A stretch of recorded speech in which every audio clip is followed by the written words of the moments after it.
blood is thicker than water, a saying that has been foretold throughout generations after generations, often reminding us that family relationships and loyalties are very important and strong, and they're the best bonds you ever encounter with.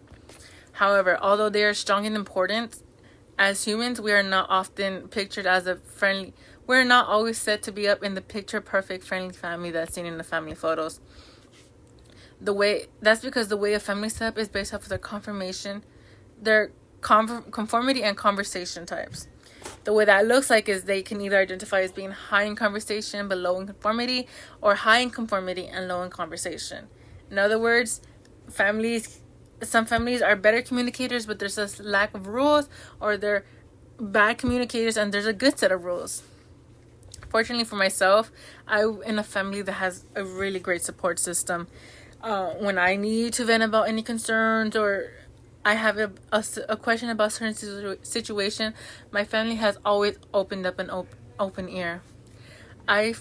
Because of this, I always feel loved to share my voice and my opinion with my mother, especially because she always offers me advice, and my father's always there to console me when I need a shoulder to cry on.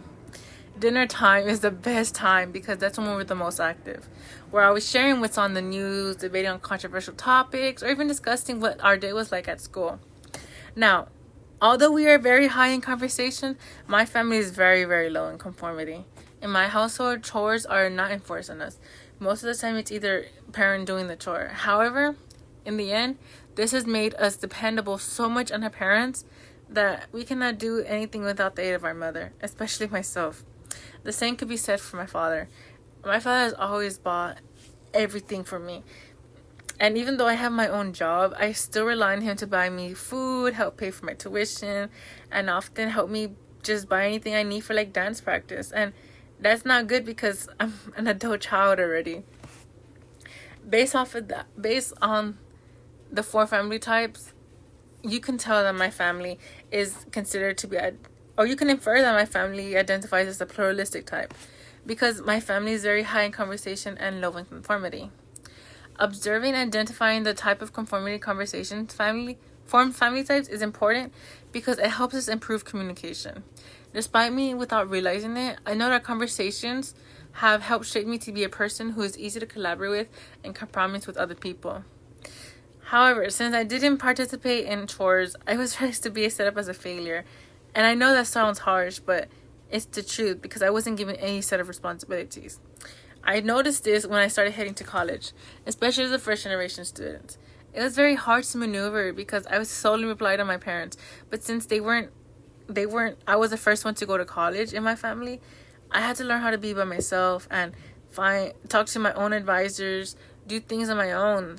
But from this experience, I know that I'm not the only one that identifies this. And with other students, we can all relate that despite us being so reliable, we've learned to be dependable on ourselves. And this is a growth that you learn how to do when you're not so dependable on your parents.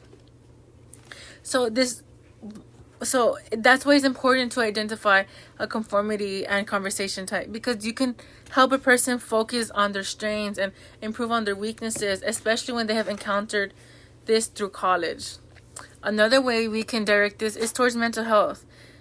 The environment a person grows up in heavily influences their actions and decisions in the future, in adulthood, because a lot of the people rely solely on their past experiences to help decide their future actions.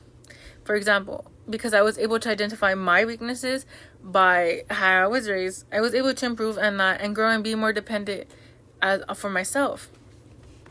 From this experience, you can help people identify how and which family type is the best and healthiest for future generations as well. We can learn so much why a person is the way they are and how to be communicative without causing unnecessary tension. This theory can help us evolve communication so we can limit problems and create solutions. So, in order for us to move ahead and grow as a tree, we need to find the root of the problem, which is deep in the roots of the evolving tree, in the evolving seed.